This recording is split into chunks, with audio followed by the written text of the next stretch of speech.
Hello everyone welcome back to your own channel Scientia. I hope ਤੁਸੀਂ ਸਾਰੇ ਵਧੀਆ ਹੋਵੋਗੇ ਐਂਡ ਤੁਹਾਡੀ ਪ੍ਰੀਪਰੇਸ਼ਨ ਵਧੀਆ ਹੋ ਚੁੱਕੀ ਹੈ। ਹਾਂਜੀ, ਅੱਜ ਆਪਾਂ ਜੋ ਪੀਟੀਟੀ ਦਾ ਐਗਜ਼ਾਮ ਹੈ, ਕੱਲ ਐਗਜ਼ਾਮ ਹੈ ਤੁਹਾਡਾ, ਉਸ ਦੀ ਪ੍ਰੀਪਰੇਸ਼ਨ ਨੂੰ ਕੰਟੀਨਿਊ ਕਰਦੇ ਹਾਂ। ਆਪਾਂ ਜੋ MCQ ਦੀ ਸੀਰੀਜ਼ ਸਟਾਰਟ ਕੀਤੀ ਹੋਈ ਹੈ ਉਸ ਨੂੰ ਕੰਟੀਨਿਊ ਕਰਾਂਗੇ, ਜ਼ਿਆਦਾ MCQ ਨਹੀਂ ਕਰਾਂਗੇ। ਕਲੀਅਰ, ਥੋੜ੍ਹੇ ਜਿਹੇ MCQ ਨੇ, ਸੋ ਦੈਟ ਇੱਕ ਤੁਹਾਡੀ ਪ੍ਰੀਪਰੇਸ਼ਨ ਹੋ ਸਕੇ, ਤੁਹਾਨੂੰ ਪਤਾ ਚੱਲ ਸਕੇ ਕਿ ਕਿਹੜੇ ਟੌਪਿਕ ਤੁਹਾਡੇ ਹਜੇ ਰੀਡ ਕਰਨ ਵਾਲੇ ਹੈਗੇ ਆ। ਕਲੀਅਰ, ਸਟਾਰਟ ਕਰਦੇ ਆਪਣੇ ਫਸਟ MCQ ਤੋਂ। ਹਾਂਜੀ, ਫਸਟ MCQ ਕੀ ਹੈ ਆਪਣੇ ਕੋਲ? Which of the following are not called as terrestrial planets. Options ਕੀ ਹੈ? ਆਪਸ਼ਨ ਏ ਹੈ Mercury, Venus, Mars and Jupiter. ਦੇਖੋ, ਇਸ ਦੇ ਵਿੱਚ ਕੀ ਗੱਲ ਕੀਤੀ ਗਈ ਹੈ, ਟੈਰੇਸਟਰੀਅਲ ਪਲੈਨਟਸ ਕਿਹੜੇ ਹੁੰਦੇ ਆ ਜਿਨ੍ਹਾਂ ਦੀ ਰੋਕੀ ਸਰਫੇਸ ਹੋਵੇ। ਕਲੀਅਰ, ਕਿਹੜੀ ਸਰਫੇਸ ਹੋਵੇ? ਰੋਕੀ ਸਰਫੇਸ ਹੋਵੇ, ਪਥਰੀਲੀ ਸਰਫੇਸ ਹੋਵੇ, ਸਤ੍ਹਾ। ਕਲੀਅਰ ਹੈ ਜੀ। ਹੁਣ ਆਪਣੇ ਕੋਲ ਆਪਸ਼ਨ ਏ ਵੀ ਟੈਰੇਸਟਰੀਅਲ ਪਲੈਨਟ ਹੈ, ਆਪਸ਼ਨ ਬੀ ਵੀ, ਆਪਸ਼ਨ ਸੀ ਵੀ, ਬਟ ਆਪਸ਼ਨ ਡੀ ਜੁਪੀਟਰ ਇਸ ਕੁਐਸਚਨ ਦਾ ਕੀ ਹੋਊਗਾ? ਰਾਈਟ ਆਨਸਰ ਹੋਊਗਾ। ਕਲੀਅਰ ਹੈ ਜੀ, ਕਿਉਂਕਿ ਆਪਾਂ ਨੂੰ ਨੋਟ ਪੁੱਛਿਆ ਗਿਆ। ਕਲੀਅਰ, ਨੈਕਸਟ ਆਪਾਂ ਗੱਲ ਕਰਾਂਗੇ ਸੈਕਿੰਡ ਕੁਐਸਚਨ ਦੀ। Which of the following planets is nearest to sun. ਸਮ ਨਹੀਂ ਹੈ ਅਤੇ ਸਨ ਹੈ, ਰਾਈਟਿੰਗ ਮਿਸਟੇਕ ਹੈ। ਕਲੀਅਰ, ਕਹਿੰਦੇ ਸਭ ਤੋਂ ਨੇੜੇ ਕਿਹੜਾ ਪਲੈਨਟ ਹੈ, ਕਲੋਜ਼ੈਸਟ ਕਿਹੜਾ ਸਨ ਦੇ। ਆਪਸ਼ਨਸ ਦੇਖ ਲਓ, ਮਰਕਰੀ, ਵਿਨਸ, ਮਾਰਸ ਐਂਡ ਅਰਥ। ਤਾਂ ਆਪਣੇ ਕੋਲ ਇਸ ਕੁਐਸਚਨ ਦਾ ਰਾਈਟ ਆਨਸਰ ਕੀ ਹੈ? ਆਪਣੇ ਕੋਲ ਮਰਕਰੀ ਜੋ ਫਸਟ ਪਲੈਨਟ ਹੈ ਔਰ ਸਭ ਤੋਂ ਨੀਅਰ ਵੀ ਹੈ, ਨੀਅਰੈਸਟ ਹੈ ਕਿਸ ਦੇ? ਸਨ ਦੇ। ਆਪਸ਼ਨ ਏ ਰਾਈਟ ਹੋ ਗਿਆ। ਅਗਰ ਤੁਹਾਨੂੰ ਫਾਰਦੈਸਟ ਪੁੱਛ ਲੈਣ ਤਾਂ ਉਹ ਆਪਣੇ ਕੋਲ ਕੀ ਹੈ? ਨੈਪਚਿਊਨ। ਕਲੀਅਰ, ਫਾਰਦੈਸਟ ਆਪਣੇ ਕੋਲ ਕਿਹੜਾ ਪਲੈਨਟ ਹੈ? ਨੈਪਚਿਊਨ। ਐਂਡ ਅਗਰ ਆਪਾਂ ਨੂੰ ਨੀਅਰੈਸਟ ਪੁੱਛ ਲੈਣ ਤਾਂ ਮਰਕਰੀ। ਇਸ ਕੁਐਸਚਨ ਦਾ ਰਾਈਟ ਆਨਸਰ ਆਪਸ਼ਨ ਏ ਹੋ ਗਿਆ। ਨੈਕਸਟ ਆਪਾਂ ਗੱਲ ਕਰਾਂਗੇ ਥਰਡ ਕੁਐਸਚਨ ਦੀ। The distance of the moon from the earth is about. ਕਹਿੰਦੇ ਕਿੰਨਾ ਡਿਸਟੈਂਸ ਹੁੰਦਾ ਆਪਣੇ ਕੋਲ ਮੂਨ ਤੇ ਅਰਥ ਦੇ ਬਿਟਵੀਨ। ਕਲੀਅਰ, ਆਪਸ਼ਨਸ ਦੇਖ ਸਕਦੇ ਹਾਂ ਆਪਾਂ, ਕਿਲੋਮੀਟਰ ਦੇ ਵਿੱਚ ਪੁੱਛਿਆ ਹੋਇਆ ਤਾਂ ਇਹ ਧਿਆਨ ਦੇ ਵਿੱਚ ਰੱਖਿਓ। ਠੀਕ ਹੈ, ਤਾਂ ਹੁਣ ਅਗਰ ਆਪਾਂ ਡਿਸਟੈਂਸ ਦੀ ਗੱਲ ਕਰੀਏ, ਕਿੰਨਾ ਡਿਸਟੈਂਸ ਹੁੰਦਾ? 3.85 ਇੰਟੂ 10⁵ ਕਿਲੋਮੀਟਰ। ਐਂਡ ਅਗਰ ਆਪਣੇ ਕੋਲ ਇਹ ਤਾਂ ਹੋ ਗਿਆ ਡਿਸਟੈਂਸ, ਐਂਡ ਅਗਰ ਡਾਇਆਮੀਟਰ ਪੁੱਛ ਲੈਂਦੇ, ਉਹ ਵੀ ਤੁਹਾਨੂੰ ਪਤਾ ਹੋਣਾ ਚਾਹੀਦਾ ਕਿੰਨਾ ਡਾਇਆਮੀਟਰ ਹੁੰਦਾ? 3.5 ਇੰਟੂ 10⁻³ ਕਿਲੋਮੀਟਰ। ਕੁਛ ਵੀ ਪੁੱਛ ਸਕਦੇ ਐਗਜ਼ਾਮ ਦੇ ਵਿੱਚ। ਤਾਂ ਇਸ ਕੁਐਸਚਨ ਦਾ ਦੇਖੋ ਦੋਨੋਂ ਆਪਸ਼ਨਸ ਰਾਈਟ ਹੈ, ਤਾਂ ਦੋਨਾਂ ਦਾ ਮਾਰਕਸ ਮਿਲ ਜਾਣਗੇ ਤੁਹਾਨੂੰ। B and D both are correct. Clear, next ਆਪਾਂ ਗੱਲ ਕਰਾਂਗੇ ਫੋਰਥ MCQ ਦੀ। ਫੋਰਥ ਵਨ ਦੇਖੋ ਕੀ ਹੈ, spring balance works on. Spring balance ਕਿਸ ਪ੍ਰਿੰਸੀਪਲ 'ਤੇ ਵਰਕ ਕਰਦਾ? ਦੇਖੋ ਹੁਣ ਆਪਾਂ ਇੱਥੇ ਡਿਟੇਲ ਦੇ ਵਿੱਚ ਪ੍ਰਿੰਸੀਪਲ ਡਿਸਕਸ ਨਹੀਂ ਕਰ ਸਕਦੇ, ਬਹੁਤ ਟਾਈਮ ਲੱਗ ਜਾਏਗਾ ਔਰ ਤੁਹਾਡਾ ਕੱਲ੍ਹ ਐਗਜ਼ਾਮ ਹੈ, ਇਸ ਲਈ ਮੈਂ ਸ਼ਾਰਟ ਵੀਡੀਓ ਹੀ ਬਣਾਉਂਗੀ। ਮੀਨਸ ਸਿਰਫ ਆਪਾਂ ਆਨਸਰਸ ਡਿਸਕਸ ਕਰਾਂਗੇ। ਕਲੀਅਰ, ਇਨ ਅ ਸ਼ਾਰਟ ਵੇ। ਹਾਂਜੀ, ਆਪਸ਼ਨਸ ਕੀ ਹੈ? ਆਰਕੀਮੈਡ ਪ੍ਰਿੰਸੀਪਲ, ਲਾ ਆਫ ਫਲੋਟੇਸ਼ਨ, ਹੁਕਸ ਲਾ ਜਾਂ universal law of gravitation. Clear, ਤਾਂ ਦੇਖੋ ਫਲੋਟੇਸ਼ਨ ਦਾ ਸਪਰਿੰਗ ਬੈਲੈਂਸ ਨਾਲ ਕੋਈ ਵੀ ਲਿੰਕ ਨਹੀਂ ਹੈ। ਯੂਨੀਵਰਸਲ ਲਾ ਆਫ ਗ੍ਰੈਵੀਟੇਸ਼ਨ ਦੇ ਵਿੱਚ ਆਪਾਂ ਫੋਰਸ ਦੀ ਗੱਲ ਕਰਦੇ ਹਾਂ, ਗ੍ਰੈਵਿਟੀ ਨਾਲ, ਤਾਂ ਇਹਦਾ ਵੀ ਸਪਰਿੰਗ ਬੈਲੈਂਸ ਦੇ ਨਾਲ ਕੋਈ ਵੀ ਲਿੰਕ ਨਹੀਂ ਹੈ। ਤਾਂ ਦੋ ਆਪਸ਼ਨ ਤਾਂ ਆਰਾਮ ਨਾਲ ਤੁਹਾਡੇ ਕੱਟ ਹੋ ਜਾਣਗੀਆਂ। ਹੁਣ ਤੁਹਾਡੇ ਕੋਲ ਰਹਿ ਗਿਆ option A and C। Archimedes principle ਵੀ 9th ਕਲਾਸ ਦੇ ਵਿੱਚ ਆਉਂਦਾ, ਤੁਹਾਨੂੰ ਧਿਆਨ ਦੇ ਵਿੱਚ ਹੋਵੇ ਜੇ। ਇਸ ਦੇ ਵਿੱਚ ਵੀ ਮਤਲਬ ਆਪਾਂ ਸਪਰਿੰਗ ਬੈਲੈਂਸ ਦੀ ਗੱਲ ਨਹੀਂ ਕਰਦੇ। ਤਾਂ ਇਸ ਕੁਐਸਚਨ ਦਾ ਰਾਈਟ ਆਨਸਰ ਕੀ ਹੋ ਗਿਆ? ਆਪਸ਼ਨ C, ਹੁਕਸ ਲਾ। ਕਲੀਅਰ, ਜੋ ਕੀ ਦੱਸਦਾ ਕਿ ਜੋ ਸਟ੍ਰੇਨ ਹੈ ਕਿਸੇ ਵੀ ਮਟੀਰੀਅਲ ਦੀ, ਜੋ ਸਟ੍ਰੇਨ ਹੈ ਕਿਸੇ ਵੀ ਮਟੀਰੀਅਲ ਦੀ, ਉਹ ਕਿਸ ਦੇ ਪ੍ਰਪੋਰਸ਼ਨਲ ਹੁੰਦੀ ਹੈ? ਕਿੰਨੀ ਆਪਾਂ ਸਟਰੈਸ ਉਸ ਉੱਪਰ ਅਪਲਾਈ ਕੀਤੀ ਹੈ। ਕਲੀਅਰ, ਵਿਦਇਨ ਦਾ ਅਗਰ ਆਪਾਂ ਗੱਲ ਕਰੀਏ ਇਲਾਸਟਿਕ ਲਿਮਿਟ ਹੁੰਦੀ ਹੈ ਜੋ ਉਸ ਮਟੀਰੀਅਲ ਦੀ। ਠੀਕ ਹੈ ਜੀ, ਤਾਂ ਇਸ ਕੁਐਸਚਨ ਦਾ ਰਾਈਟ ਆਨਸਰ ਆਪਸ਼ਨ C ਹੋ ਗਿਆ। ਨੈਕਸਟ ਆਪਾਂ ਗੱਲ ਕਰਾਂਗੇ ਫਿਫਥ ਕੁਐਸਚਨ ਦੀ। ਫਿਫਥ ਕੀ ਹੈ? ਵੇਅਰ ਡਿਡ ਚਿਪਕੂ ਅੰਦੋਲਨ ਸਟਾਰਟ। ਕਹਿੰਦੇ ਚਿਪਕੂ ਅੰਦੋਲਨ ਕਿੱਥੇ ਸ਼ੁਰੂ ਹੋਇਆ ਸੀਗਾ? ਚਿਪਕੂ ਮੂਵਮੈਂਟ ਸ਼ੁਰੂ ਕੀਤਾ ਗਿਆ ਸੀਗਾ ਉੱਤਰ ਪ੍ਰਦੇਸ਼ ਦੇ ਵਿੱਚ ਸ਼ੁਰੂ ਕੀਤਾ ਗਿਆ ਸੀ, ਜੋ ਹੁਣ ਉੱਤਰਾਖੰਡ ਦੇ ਵਿੱਚ ਹੈ। ਕਲੀਅਰ, ਤਾਂ ਆਪਾਂ ਨੇ ਡਿਸਟ੍ਰਿਕਟ ਦੇਖਣਾ ਸਭ ਤੋਂ ਪਹਿਲਾਂ, ਐਂਡ ਉਹਨਾਂ ਦੇ ਨੇਮ ਵੀ ਪਤਾ ਹੋਣੇ ਚਾਹੀਦੇ ਆ। ਇਹ ਅਗਰ ਆਪਾਂ ਗੱਲ ਕਰੀਏ ਚਮੋਲੀ ਡਿਸਟ੍ਰਿਕਟ ਦੇ ਵਿੱਚ ਸ਼ੁਰੂ ਹੋਇਆ ਸੀ, ਕਿੱਥੇ? ਗੋਪੇਸ਼ਵਰ ਵਿਲੇਜ ਦੇ ਵਿੱਚ। ਤਾਂ ਇਸ ਕੁਐਸਚਨ ਦਾ ਰਾਈਟ ਆਨਸਰ ਆਪਸ਼ਨ A ਆ ਗਿਆ।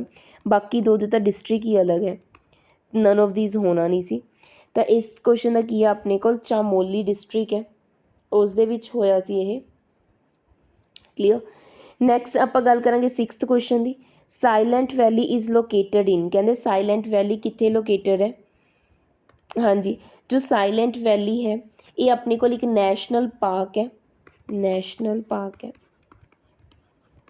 ਆਪਸ਼ਨਸ ਦੇਖ ਲਓ, MP ਮੱਧ ਪ੍ਰਦੇਸ਼, UP ਉੱਤਰ ਪ੍ਰਦੇਸ਼, ਕੇਰਲਾ ਜਾਂ ਪੰਜਾਬ। ਪੰਜਾਬ 'ਚ ਤਾਂ ਹੈ ਨਹੀਂ, ਆਪਾਂ ਨੂੰ ਪਤਾ ਪੰਜਾਬ 'ਚ ਰਹਿੰਦੇ ਹਾਂ ਆਪਾਂ। ਕਲੀਅਰ, ਤਾਂ ਇਸ ਕੁਐਸਚਨ ਦਾ ਰਾਈਟ ਆਨਸਰ ਕੀ ਆਪਸ਼ਨ ਸੀ ਕੇਰਲਾ। ਕੇਰਲਾ ਦੇ ਵਿੱਚ ਹੈ ਸਾਇਲੈਂਟ ਵੈਲੀ ਜੋ ਇੱਕ ਨੈਸ਼ਨਲ ਪਾਰਕ ਹੈ। ਕਲੀਅਰ। ਨੈਕਸਟ ਆਪਾਂ ਗੱਲ ਕਰਾਂਗੇ 7th ਕੁਐਸਚਨ ਦੀ। ਹਾਂਜੀ, 7th ਕੁਐਸਚਨ ਦੇਖੋ, which of the following can be zero when a particle in motion for some time. ਅਗਰ ਕੋਈ ਵੀ ਪਾਰਟੀਕਲ ਕੁਛ ਟਾਈਮ ਦੇ ਲਈ ਮੋਸ਼ਨ ਦੇ ਵਿੱਚ ਆਉਂਦਾ ਹੈ, ਕਹਿੰਦੇ ਤਾਂ ਉਸਦੀ ਕਿਹੜੀ ਚੀਜ਼ ਹੈ ਜੋ ਜ਼ੀਰੋ ਹੋਏਗੀ। ਕਲੀਅਰ, ਜ਼ੀਰੋ ਪੁੱਛਿਆ ਗਿਆ। ਦੇਖੋ ਡਿਸਟੈਂਸ ਤਾਂ ਜ਼ੀਰੋ ਹੋਏਗਾ ਨਹੀਂ, ਅਗਰ ਕੋਈ ਵੀ ਪਾਰਟੀਕਲ ਹੈ ਮੋਸ਼ਨ 'ਚ ਆ ਕੇ ਥੋੜ੍ਹਾ ਜਿਹਾ ਵੀ ਮੂਵ ਕੀਤਾ ਤਾਂ ਉਹਦਾ ਡਿਸਟੈਂਸ ਤਾਂ ਜ਼ੀਰੋ ਹੋਇਆ ਨਹੀਂ, ਸਪੀਡ ਵੀ ਜ਼ੀਰੋ ਨਹੀਂ ਹੋਊਗੀ। ਤਾਂ ਆਪਣੇ ਕੋਲ ਜ਼ੀਰੋ ਕੀ ਹੋਊਗੀ, ਡਿਸਪਲੇਸਮੈਂਟ। ਡਿਊਰਿੰਗ ਮੋਸ਼ਨ ਜੋ ਡਿਸਪਲੇਸਮੈਂਟ ਹੈ ਉਹ ਕੀ ਹੋ ਜਾਂਦੀ ਹੈ, ਜ਼ੀਰੋ। ਤਾਂ ਇਸ ਕੁਐਸਚਨ ਦਾ ਰਾਈਟ ਆਨਸਰ ਕੀ ਆ ਗਿਆ, ਆਪਸ਼ਨ ਬੀ, ਕਿਉਂਕਿ ਡਿਸਪਲੇਸਮੈਂਟ ਪਾਥ 'ਤੇ ਡਿਪੈਂਡ ਨਹੀਂ ਕਰਦੀ। ਡਿਸਪਲੇਸਮੈਂਟ ਪਾਥ 'ਤੇ ਡਿਪੈਂਡ ਨਹੀਂ ਕਰਦੀ ਕਿ ਕਿੰਨਾ ਪਾਥ ਕਵਰ ਕੀਤਾ। ਡਿਸਪਲੇਸਮੈਂਟ ਡਿਪੈਂਡ ਕਰਦੀ ਹੈ ਆਪਣੇ ਕੋਲ ਫਾਈਨਲ ਐਂਡ ਇਨੀਸ਼ੀਅਲ ਪੁਆਇੰਟ 'ਤੇ, ਕਿ ਕਿਸ ਪੁਆਇੰਟ ਤੋਂ ਜਾਂ ਕਿਸ ਸਟੇਟ 'ਤੇ ਕੀ ਉਹ ਸ਼ੁਰੂ ਹੋਈ ਹੈ, ਉਹਨਾਂ 'ਤੇ ਡਿਪੈਂਡ ਕਰਦੀ ਹੈ, ਪਾਥ 'ਤੇ ਡਿਪੈਂਡ ਨਹੀਂ ਕਰਦਾ ਡਿਸਪਲੇਸਮੈਂਟ। ਤਾਂ ਇਸ ਕੁਐਸਚਨ ਦਾ ਰਾਈਟ ਆਨਸਰ ਆਪਣੇ ਕੋਲ ਆਪਸ਼ਨ ਬੀ ਹੋ ਗਿਆ। ਹੁਣ ਅਗਰ ਜਰਨੀ ਸਟਾਰਟ ਹੋਈ ਹੈ ਅਤੇ ਉਹ ਫਿਰ ਘੁੰਮ ਕੇ ਉਸੇ ਪੁਆਇੰਟ 'ਤੇ ਕੀ ਹੋ ਜਾਂਦੀ ਹੈ, ਐਂਡ ਹੋ ਜਾਂਦੀ ਹੈ, ਤਾਂ ਇਸ ਦਾ ਮਤਲਬ ਕੀ ਹੈ, ਡਿਸਪਲੇਸਮੈਂਟ ਕੀ ਹੋ ਗਿਆ, ਜ਼ੀਰੋ ਹੋ ਗਿਆ। ਡਿਸਪਲੇਸਮੈਂਟ ਕੀ ਹੋ ਗਿਆ, ਇਸ ਕੰਡੀਸ਼ਨ ਦੇ ਵਿੱਚ ਜ਼ੀਰੋ ਹੋ ਗਿਆ। ਤਾਂ ਇਹ ਧਿਆਨ ਦੇ ਵਿੱਚ ਰੱਖਿਓ, ਇੱਦਾਂ ਦੇ ਕੁਐਸਚਨਸ ਬਣ ਜਾਂਦੇ ਆ। ਕਲੀਅਰ। ਨੈਕਸਟ ਆਪਾਂ 8th ਕੁਐਸਚਨ ਦੀ ਗੱਲ ਕਰਾਂਗੇ। 8th ਕੁਐਸਚਨ ਕੀ ਹੈ ਦੇਖੋ, a body travel from a position A to position B with the velocity 30 metre per second and ਆਪਣੇ ਕੋਲ ਕੀ ਹੈ B to A with velocity 40 metre per second. Average speed ਨਿਕਾਲਣੀ ਹੈ ਆਪਾਂ ਨੇ। ਹੁਣ ਐਵਰੇਜ ਸਪੀਡ ਦਾ ਫਾਰਮੂਲਾ ਆਉਣਾ ਚਾਹੀਦਾ। ਸਭ ਤੋਂ ਪਹਿਲਾਂ ਟਾਈਮ ਕਿਸ ਦੇ ਇਕੁਅਲ ਹੁੰਦਾ ਆਪਣੇ ਕੋਲ, ਡਿਸਟੈਂਸ ਬਾਏ ਸਪੀਡ ਪਤਾ ਆਪਾਂ ਨੂੰ।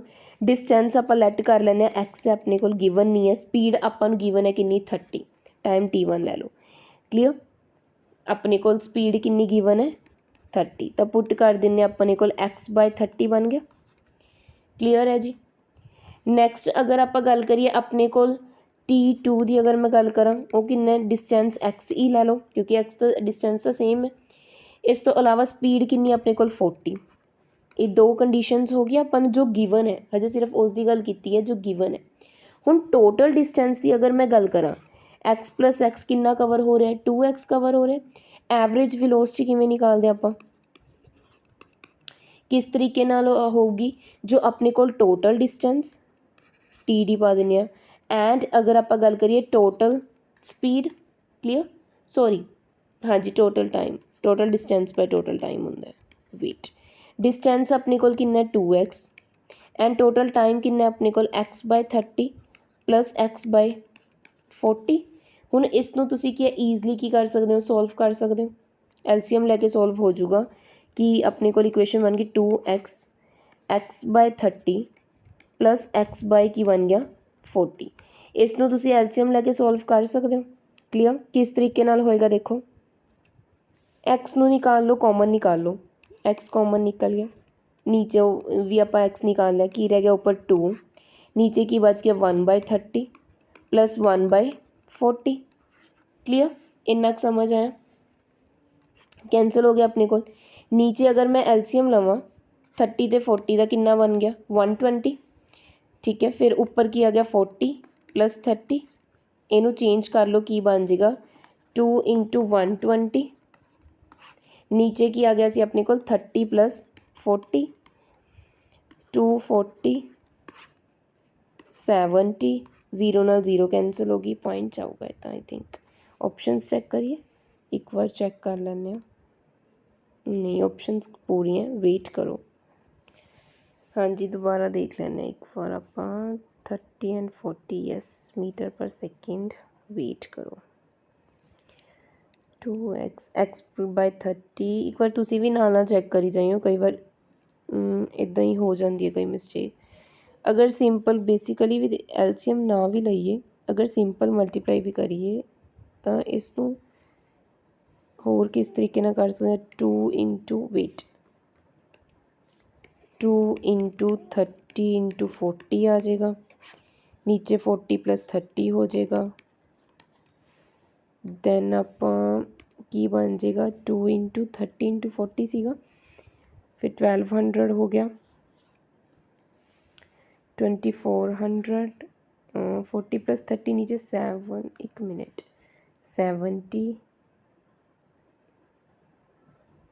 2400 240/7 आ गया है ना। फिर ये पूरा फिर भी नहीं करता, तुसी एक बार रीचैक कर लियो, पता लग जाएगा ਆਪਾਂ ਨੂੰ ਕਿੱਥੇ ਮਿਸਟੇਕ ਹੋਈ ਹੈ। क्लियर या फिर ਇਹਦੇ ऑप्शंस इनकरैक्ट है।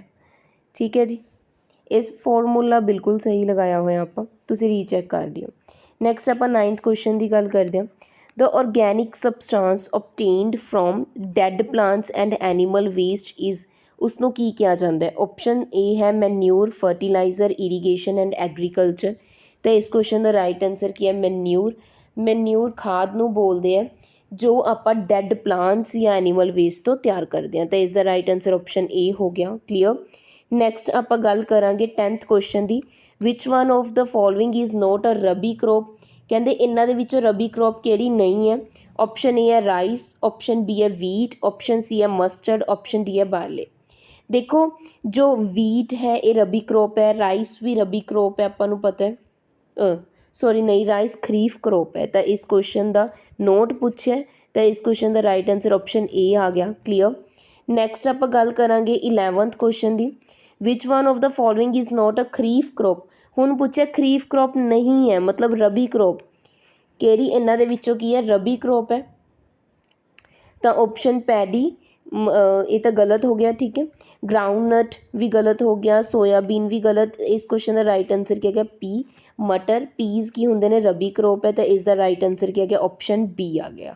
ਕਲੀਅਰ। ਉਮੀਦ ਹੈ 11 ਕੁਐਸਚਨ ਕਲੀਅਰ ਹੋ ਚੁੱਕੇ ਹੈ। ਨੈਕਸਟ ਆਪਾਂ ਗੱਲ ਕਰਾਂਗੇ 12th ਕੁਐਸਚਨ ਦੀ। 12th ਕੁਐਸਚਨ ਕੀ ਹੈ, ਦੇਖੋ ਏਡਜ਼ ਕਹਿੰਦੇ ਵਾਇਰਸ ਤੋਂ ਹੁੰਦੀ ਹੈ, ਤਾਂ ਰਿੰਗ ਵਰਮ ਕਿਸ ਤੋਂ ਹੁੰਦੇ ਆ। ਤਾਂ ਦੇਖੋ ਜੋ ਏਡਜ਼ ਡਿਸੀਜ਼ਿਜ਼ ਹੈ ਆਪਾਂ ਨੂੰ ਪਤਾ ਵਾਇਰਸ ਤੋਂ ਹੁੰਦੀ ਹੈ ਨਾ। ਤਾਂ ਜੋ ਰਿੰਗ ਵਰਮਸ ਹੈ ਇਹ ਇੱਕ ਫੰਗਲ ਇਨਫੈਕਸ਼ਨ ਹੈ। ਕਲੀਅਰ। ਤੁਸੀਂ ਐਵੇਂ ਨਹੀਂ ਰਿੰਗ ਵਰਮ ਦੇਖਿਆ ਤਾਂ ਵਰਮ ਤੇ ਟਿੱਕਾ ਤੀ, ਨਹੀਂ, ਬਿਲਕੁਲ ਗਲਤ ਹੈ। ਵਾਇਰਸ ਵੀ ਨਹੀਂ ਆਏਗਾ, ਪ੍ਰੋਟੋਜ਼ੋਆ ਵੀ ਨਹੀਂ ਆਏਗਾ। ਤਾਂ ਇਸ ਦਾ ਆਨਸਰ ਕੀ ਆਊਗਾ, ਬੀ ਫੰਗੀ, ਕਿਉਂਕਿ ਰਿੰਗ ਵਰਮ ਕੀ ਹੈ, ਇੱਕ ਫੰਗਲ ਇਨਫੈਕਸ਼ਨ ਹੈ। ਕਲੀਅਰ। ਜੋ ਕੀ ਹੈ ਜਿਸ ਦੇ ਨਾਲ ਕੀ ਹੈ ਰੈਡਿਸ਼ ਹੋ ਜਾਂਦਾ ਹੈ, ਇਹ ਮੇਨਲੀ ਈਸਟ ਕਰਕੇ ਹੋ ਜਾਂਦੀ ਹੈ, ਉਸ ਦੇ ਕਰਕੇ ਕੀ ਹੈ ਇਨਫੈਕਸ਼ਨ ਫੈਲਦੀ ਹੈ ਇਹ। ਠੀਕ ਹੈ ਜੀ। ਤਾਂ ਇਸ ਦਾ ਰਾਈਟ ਆਨਸਰ ਆਪਸ਼ਨ ਬੀ ਹੋ ਗਿਆ, ਫੰਗੀ। ਨੈਕਸਟ ਕੀ ਆਪਣੇ ਕੋਲ 13th question. WHO stands for. ਕਹਿੰਦੇ WHO ਕਿਸ ਦੇ ਲਈ ਸਟੈਂਡ ਕਰਦਾ, ਬਿਲਕੁਲ ਸਿੰਪਲ ਜੀ ਫੁੱਲ ਫॉर्म ਹੈ ਜਾਂ ਫੁੱਲ ਫॉर्म ਹੈ, ਸੌਰੀ। ਵਾਰਲਡ ਹੈਲਥ ਆਰਗੇਨਾਈਜੇਸ਼ਨ ਗਲਤ ਹੋ ਗਿਆ। ਵਰਲਡ ਹੈਲਥ ਓਕੇਜ਼ਨ ਬਿਲਕੁਲ ਗਲਤ ਹੋ ਗਿਆ। ਵਰਲਡ ਹੈਲਥ ਆਰਗੇਨਾਈਜੇਸ਼ਨ ਠੀਕ ਹੈ ਜੀ। ਇਸ ਕੁਐਸਚਨ ਦਾ ਰਾਈਟ ਆਨਸਰ ਆਪਸ਼ਨ ਸੀ ਹੋ ਗਿਆ। 10th ਦੇ ਵਿੱਚ ਹੈਲਥ ਦੀ ਜਗ੍ਹਾ ਹੈਬਿਟ ਲਿਖਿਆ, ਤਾਂ ਕਨਫਿਊਜ਼ ਨਹੀਂ ਹੋਣਾ, ਇੱਦਾਂ ਦੇ ਕੁਐਸਚਨ ਬਹੁਤ ਕਨਫਿਊਜ਼ਿੰਗ ਹੁੰਦੇ ਆ, ਤਾਂ ਧਿਆਨ ਨਾਲ ਕਰਿਓ। ਕਲੀਅਰ। ਨੈਕਸਟ ਆਪਾਂ ਨੈਕਸਟ ਕੁਐਸਚਨ ਦੀ ਗੱਲ ਕਰਦੇ ਹਾਂ। 13 ਹੋ ਗਏ। 14 ਕੁਐਸਚਨ ਦੇਖੋ। ਹਾਂਜੀ 14 ਕੁਐਸਚਨ ਕੀ ਹੈ ਆਪਣੇ ਕੋਲ, sodium oxide is a dash oxide, sulphur dioxide is a dash oxide. ਦੇਖੋ ਪੀਟੈਟ ਐਗਜ਼ਾਮ ਦੇ ਵਿੱਚ ਆਇਆ ਹੋਇਆ ਤਾਂ ਆਪਣੇ ਲਈ ਇੰਪੋਰਟੈਂਟ ਹੋ ਜਾਂਦਾ। ਕਲੀਅਰ। ਤਾਂ ਜੋ ਸੋਡੀਅਮ ਆਕਸਾਈਡ ਹੈ ਇਹ ਆਪਣੇ ਕੋਲ ਕੀ ਹੁੰਦਾ, ਬੇਸਿਕ ਹੁੰਦਾ ਨੇਚਰ ਦੇ ਵਿੱਚ, ਬੇਸਿਕ ਆਕਸਾਈਡ ਹੈ। ਕਿਉਂਕਿ ਜਦੋਂ ਮੈਂ ਸੋਡੀਅਮ ਆਕਸਾਈਡ ਨੂੰ ਡਿਜ਼ੋਲਵ ਕਰਦੀ ਹਾਂ ਪਾਣੀ ਦੇ ਵਿੱਚ ਤਾਂ ਇਹ ਕੀ ਬਣਾ ਦਿੰਦਾ, ਸੋਡੀਅਮ ਹਾਈਡਰੋ ਆਕਸਾਈਡ ਬਣਾ ਦਿੰਦਾ। ਕੀ ਬਣਾ ਦਿੰਦਾ, ਸੋਡੀਅਮ ਹਾਈਡਰੋ ਆਕਸਾਈਡ ਬਣਾ ਦਿੰਦਾ। ਕਲੀਅਰ। ਜੋ ਕੀ ਹੈ ਇੱਕ ਬੇਸ ਹੋ ਜਾਂਦਾ। ਤਾਂ ਇਸ ਲਈ ਇਹ ਕੀ ਹੈ, ਇੱਕ ਬੇਸਿਕ ਆਕਸਾਈਡ ਹੈ। ਸੋਡੀਅਮ ਆਕਸਾਈਡ ਕੀ ਆਪਣੇ ਕੋਲ ਬੇਸਿਕ ਆਕਸਾਈਡ ਹੈ। ਹੁਣ ਅਗਰ ਮੈਂ ਗੱਲ ਕਰਾਂ ਸਲਫਰ ਡਾਈਆਕਸਾਈਡ ਦੀ, ਤਾਂ ਸਲਫਰ ਡਾਈਆਕਸਾਈਡ ਆਪਣੇ ਕੋਲ ਕੀ ਹੁੰਦਾ, ਐਸਿਡਿਕ ਆਕਸਾਈਡ ਹੁੰਦਾ। ਕੀ ਹੁੰਦਾ ਆਪਣੇ ਕੋਲ, ਐਸਿਡਿਕ ਆਕਸਾਈਡ ਹੁੰਦਾ। ਕਿਉਂਕਿ ਜਦੋਂ ਮੈਂ ਸਲਫਰ ਡਾਈਆਕਸਾਈਡ ਦੇ ਵਿੱਚ SO2 ਦੇ ਵਿੱਚ ਵਾਟਰ ਮਿਕਸ ਕਰਦੀ ਹਾਂ ਤਾਂ ਉਹ ਆਪਣੇ ਕੋਲ H2SO3 ਬਣਾ ਦਿੰਦਾ, ਮਤਲਬ ਐਸਿਡਿਕ ਆਕਸਾਈਡ ਬਣਾ ਦਿੰਦਾ। ਤਾਂ ਇਸ ਕੁਐਸਚਨ ਦਾ ਰਾਈਟ ਆਨਸਰ ਕੀ ਹੋ ਗਿਆ, basic and acidic. Option C ਕੀ ਹੋ ਗਿਆ, ਕਰੈਕਟ ਹੋ ਗਿਆ। ਕਲੀਅਰ। ਉਮੀਦ ਹੈ ਤੁਹਾਨੂੰ 14 ਕੁਐਸਚਨ ਸਮਝ ਆਇਆ ਹੋਣਾ। ਨੈਕਸਟ 15 ਕੁਐਸਚਨ ਦੇਖੋ।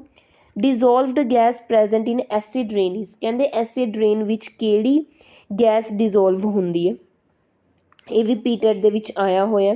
ਆਪਸ਼ਨਸ ਦੇਖੋ, ਨਾਈਟ੍ਰੋਜਨ ਆਕਸਾਈਡ, ऑप्शन बी है सल्फर डाइऑक्साइड, ऑप्शन सी है both A and B, option D है none of the above.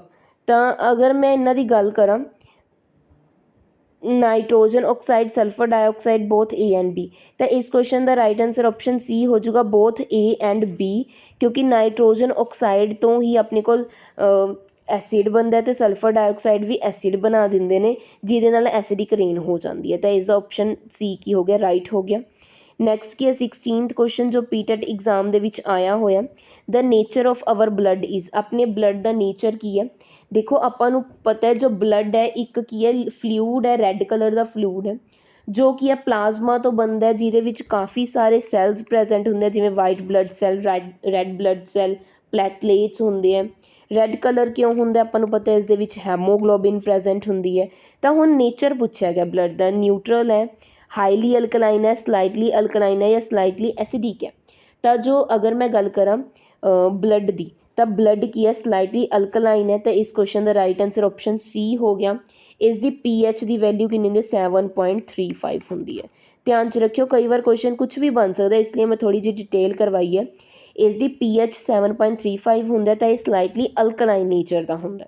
Clear? ਉਮੀਦ ਹੈ ਤੁਹਾਨੂੰ ਕੁਐਸਚਨ ਕਲੀਅਰ ਹੋ ਚੁੱਕੇ ਨੇ ਅੱਜ ਦੇ 16 ਠੀਕ ਹੈ ਜੀ। ਜਿਨ੍ਹਾਂ ਦਾ ਵੀ ਕੱਲ੍ਹ ਐਗਜ਼ਾਮ ਹੈ ਉਹਨਾਂ ਨੂੰ ਆਲ ਦਾ ਵੈਰੀ ਬੈਸਟ, ਆਲ ਦੀ ਬੈਸਟ। ਕਲੀਅਰ? ਤਾਂ ਵੀਡੀਓ ਨੂੰ ਲਾਈਕ ਵੀ ਜ਼ਰੂਰ ਕਰ ਦਿਓ ਐਂਡ ਸ਼ੇਅਰ ਵੀ ਕਰ ਦਿਓ ਜਿਨ੍ਹਾਂ ਦਾ ਕੱਲ੍ਹ ਐਗਜ਼ਾਮ ਹੈ। ਕਲੀਅਰ ਹੈ ਜੀ। Thank you so much, thank you.